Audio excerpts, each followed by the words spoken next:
welcome to the class of business studies. And as you know, we are discussing various sources of business funds. कि business के अंदर आप finance को कैसे इकट्ठा कर सकते हो, कहाँ से इकट्ठा कर सकते हो, वो सब सोर्सेज हम पढ़ रहे हैं. And as I said you, we will divide this business funds in two ways. First is owners finance funds and next is borrowed funds. Owner के खुद के funds होंगे और एक आपके borrowed funds होंगे. Owner के funds, we have done all those parts in last sessions, and today we will see the next part of borrowed funds. Borrowed funds के बच्चे हम I think 2 to 3 topics cover कर चुके हैं, and today we will discuss trade credit.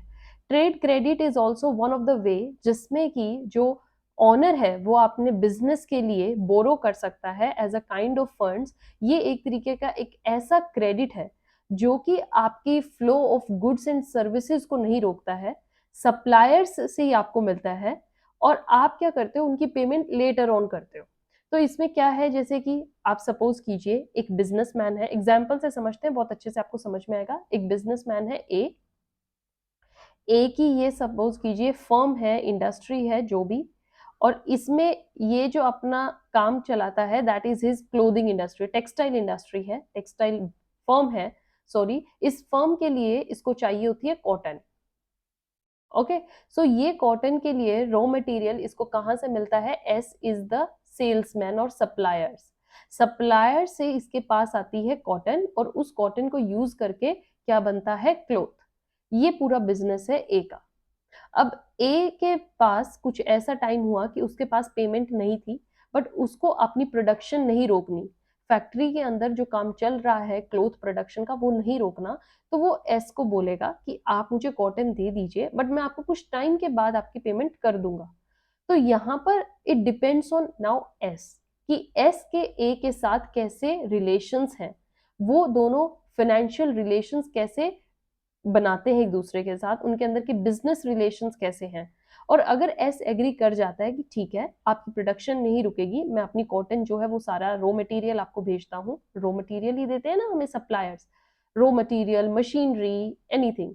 So input products जो use होते हैं, तो ये सब हमें सप्लायर से मिलता है. तो सपोज कीजिए सप्लायर ने रॉ मटेरियल देने के लिए हाँ कह दिया, एक ही फर्म का काम नहीं रुका, क्लोथ बन रहा है और कुछ टाइम के बाद ए उसको रिपे कर देता है, पेमेंट कर देता है.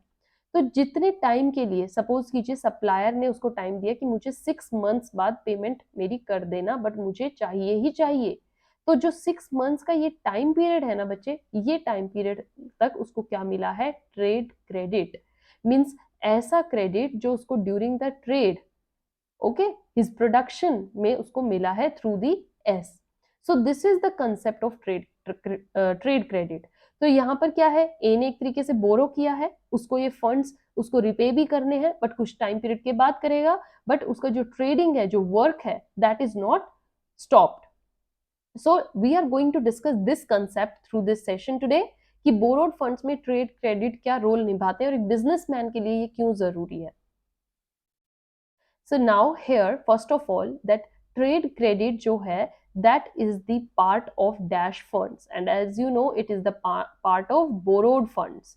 जो ऑनर के बोरोड फंड्स हैं, मीन्स ऐसे फंड्स जो वो बोरो करता है जिनको वो लेटर ऑन पे करेगा, वो हमारे उसका पार्ट क्या है? ये ट्रेड क्रेडिट. ट्रेड क्रेडिट जो है दैट इज गिवन बाय, कौन देता है? As I said you, suppliers. ये हमेशा याद रखना है कि ये बिजनेस को सप्लायर्स देते हैं to the business for the purchase of, purchase किस चीज का? Goods and services is called trade credit. Means आपने कोई गुड्स लिए हैं, कोई सर्विसेज ली है बाहर के सप्लायर से, तो आप जब उनको बाद में पेमेंट करोगे that is your trade credit. Suppose कीजिए आपकी फर्म के अंदर इलेक्ट्रिसिटी का आपने पूरा रेनोवेशन करवाया है, सीलिंग्स का काम करवाया है, और जो वो सप्लायर से जो ये काम करके गए थे, अब उनको पेमेंट देने का टाइम आया है, आपने उनको कहा कि मुझे कुछ टाइम पीरियड दीजिए, मैं आपकी पेमेंट बाद में कर दूंगा. तो उन्होंने अपनी सर्विसेज आपको दी और आप उनकी पेमेंट कुछ टाइम बाद करोगे, तो ये क्या हुआ? This is also the example of trade credit, जहां पर जो वो इलेक्ट्रीशियंस थे या जिन्होंने ये सर्विस आपको दी, सर्विस प्रोवाइडर, सप्लायर्स, उन्होंने आपको कुछ टाइम दिया है पेमेंट करने का, that time is called trade credit. अब ध्यान रहेगा, अच्छे से समझ में आया बच्चे? सो दिस इज बेसिकली क्या है कि आप दूसरे सप्लायर से गुड्स और सर्विसेज कुछ टाइम पीरियड के लिए ले रहे हो, बट उनको पेमेंट बाद में करोगे, अभी साथ के साथ आप पेमेंट नहीं कर सकते, एक हाथ से लेना देना नहीं हो रहा है। सो ट्रेड क्रेडिट एक तरीके का बोरोड फंड्स है, सप्लायर्स ही आपको देते हैं, किसको देते हैं, बिजनेसेस को, किस चीज पर, अगर आप उनसे गुड्स और सर्विसेज खरीद रहे हो। Trade credit gives the facility of purchase, आपको परचेज की फैसिलिटी देते हैं, मतलब आप सामान खरीद सकते हो without immediate payment. Immediate payment का यहाँ पर एक आपको बेनिफिट मिलता है कि आपको इमीडिएट पेमेंट करने की जरूरत नहीं है। This is shown in balance sheet as, अब बैलेंस शीट में तो आपको देना ही पड़ेगा ना, अब आपने सामान यूज करा है, पेमेंट अभी दी नहीं है, तो आप इसको बैलेंस शीट में कैसे यूज करते हो, कहां पर दिखाते हो, क्रेडिटर्स में है, तो आपके क्रेडिटर्स ही ना बच्चे, आप पेमेंट तो आपको करनी है, कुछ टाइम बाद करोगे।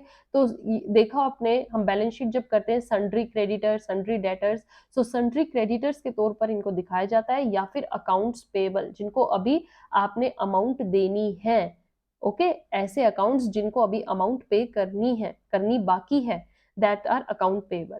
Now trade credit is used to meet the dash requirements of the business finance. कैसी रिक्वायरमेंट्स मीट आउट होती हैं, शॉर्ट टर्म, ओके, कुछ टाइम तक आपको ट्रेड क्रेडिट मिलता है। लॉन्ग टर्म तो देखिए कोई इतना ज्यादा आपके साथ डील नहीं करेगा कि आपको भारी भरकम अमाउंट की गुड्स सर्विसेज सप्लाई कर दे और लॉन्ग टर्म आप उनकी फिर पेमेंट करो, उनका भी तो बिजनेस इसी चीज से चल रहा है, लेने देने से। सो ट्रेड क्रेडिट क्या होता है, generally and for the most of the times it is for the short term finance, के बिजनेसमैन की शॉर्ट टर्म रिक्वायरमेंट फुलफिल हो जाती है through his creditors, right. Now moving to the next thing, that जो suppliers हैं, they grant this trade credit, ये trade credit किन्हें देते हैं, ये ट्रेड क्रेडिट ऐसी ऑर्गेनाइजेशंस को दी जाती है, या ऐसे बिजनेसमैन, ऐसी फर्म्स को दी जाती है हु आर या who have stable amount of financial standing,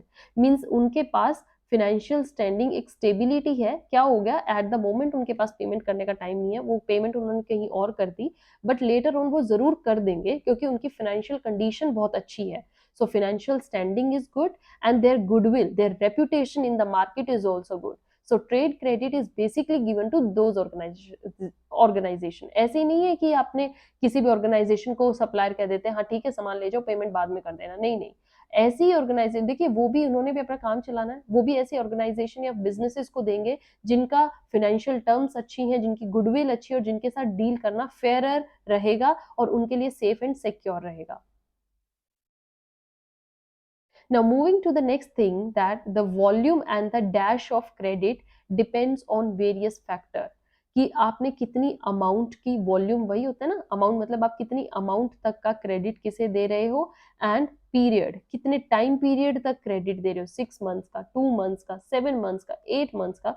so that amount और पीरियड जो है क्रेडिट का, वो वेरियस फैक्टर्स पर डिपेंड होता है। हर सप्लायर एक अलग अलग क्राइटेरिया रखता है हर चीज का, वो क्या क्या देख के चलता है, सबसे पहले देख के चलता है what, reputation of the firm, firm की रेप्यूटेशन कैसी है, मींस फर्म की मार्केट में वैल्यू कैसी है, there financial dash of both, there financial position, financial position suppliers जो है दोनों की देखते हैं, सेलर सप्लायर मींस अपनी भी देखेगा, परचेजर की भी देखेगा, ओके, परचेजर की भी देखी जाती है कि दोनों की फाइनेंशियल पोजीशन कैसी है। अगर एक सप्लायर है जो मार्केट में ही नया आया है तो वो ट्रेड क्रेडिट देते हुए झिझकेगा, क्योंकि वो उसको अभी अपने फर्म, अपने खुद के बिजनेस के लिए एक अच्छी लिक्विडिटी चाहिए, अमाउंट लेन देन अच्छा चाहिए, ऐसा नहीं कि उसका आते ही मार्केट में नया नया आया और पैसा फंस जाए। ऐसी सेम परचेजर की भी देखता है कि क्या उसने दूसरे लोगों के साथ फेयर डील कर रखी है, क्या उसका पैसा कहीं अटका तो नहीं हुआ है। Same way volume of purchases, कि आपने कितनी अमाउंट का परचेज किया है, अगर आपने थोड़ा ही किया है तो भैया उसका तो पैसा दे दो, ह्यूज अमाउंट किए तो लगेगा कि हाँ शायद वॉल्यूम ज्यादा थी तो इसलिए एकदम से इतनी ज्यादा पेमेंट नहीं हो पाएगी, धीरे धीरे करके दी जाएगी। Then you will also see his past record of payments, कि उसका पास्ट का रिकॉर्ड कैसा रहा है, क्या वो फेयर डील करता है बिजनेस मैन, क्या उसमें ऐसी क्वालिटीज हैं कि वो जो डीलिंग चल रही है उसका टाइमली रिपे कर देता है, पास्ट रिकॉर्ड बेसिकली आप चेक करते हो।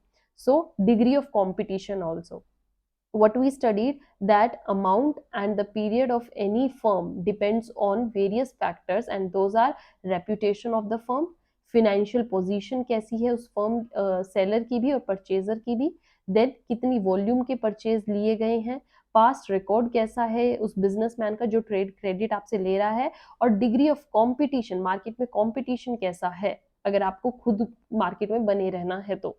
Next is terms of trade credit. Terms means कि वॉल्यूम में कितने, इंटरेस्ट रेट कितना, आप टाइम पीरियड दूसरे को दे रहे हो, that credits vary from time to time, वो डिफर करती हैं हर बिजनेस की, टाइम टू टाइम डिफर करती है। मीन्स कि आप हर फर्म के साथ सेम डीलिंग नहीं रखते हो, हर सप्लायर का हर फर्म के साथ एक अलग कनेक्शन है, अलग रिलेशन है। किसी के साथ उसके फैमिली रिलेशंस तक है तो वो उनको ट्रेड क्रेडिट एक अच्छे टर्म्स में देगा, किसी के साथ जस्ट बिजनेस रिलेशन है तो उनको ट्रेड क्रेडिट्स थोड़ा मैनिपुलेट करके दिए जाएंगे। Next is it helps to promote. जो ट्रेड क्रेडिट है किस चीज में हेल्प करता है, फर्म की किस चीज में हेल्प करता है, दैट इज सेल्स। सेल्स कैसे बचे, इनडायरेक्टली है सेल्स, मेनली तो प्रोडक्शन में हेल्प करता है। कैसे, जैसे आपने प्रोडक्शन चल रही है, अब बीच में सप्लायर अपना सामान देना बंद कर दे आपको, आप पेमेंट देने की स्थिति में नहीं हो पर आपको सामान चाहिए वरना आपकी प्रोडक्शन रुक जाएगी, तो वहां पर प्रोडक्शन रुक गई तो ऑटोमेटिकली इफेक्ट किस पे पड़ा, आपकी सेल्स भी रुक गई। सो बेसिकली जो ट्रेड क्रेडिट है वो किस चीज में हेल्प करते हैं, both in the sales and the production increase. Next, there is no need to create charge on the asset. ये एक बेस्ट थिंग है बिजनेसमैन के पॉइंट ऑफ व्यू से, कि अगर वो किसी से ट्रेड क्रेडिट ले रहा है सप्लायर से, तो उसको अपने एसेट्स पर चार्ज लगाने की जरूरत नहीं है। मतलब अपने एसेट्स कोई भी, कोई कागज या कोई लाइक गिरवी सामान रखने की जरूरत नहीं है। So there is no need to create any charge on the assets of the firm in taking the trade credit. Trade credit लेने के लिए there is no need to create any charge or security on any assets of the firm. So with this, your topic of borrowed funds, one of the main topic that is trade credit is done today in this session, and in next we will do another one. I think only one is remaining in this. Next we will move to unit 8. Till then, keep enjoying. Have a good day. Thank you.